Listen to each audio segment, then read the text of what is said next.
מה המשפט הכי מזל של כל האימהות, אני אספר לכם? מכירים את זה שאתה הולך בבית, דפקת לאחותך נגיד מאוד על הראש. השתלטת חטאת את הקמיצה במשקות כזה כושר. אמא שלך מסתכלת עליך, מגיע לך, עונש מאלוהים. אתה צריך חובש אמא שלך עם פומפונים. אבא שלך מגיע, מה קרה לילד? זה עונש מאלוהים, כל הכבוד. אבל יותר מה זה.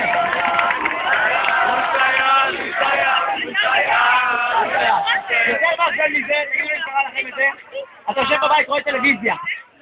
השלט של הטלוויזיה פה, פתאום השלט נופל לך כזה רעש כזה קטן, קליק, אמא שלך באה מהמטבח בעצבים, יופי, תהרוס את כל הבית!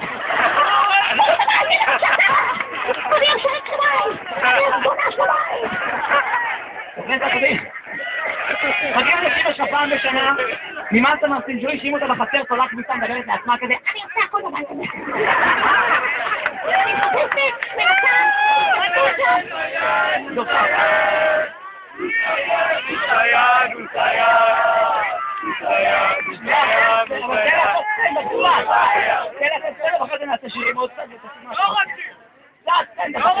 איזה ארס, נו זה מכירים מספרים של ארסים, אל תדאג, הכל נרשם, אתה לא יודע לכתוב, מה אתה צוחק?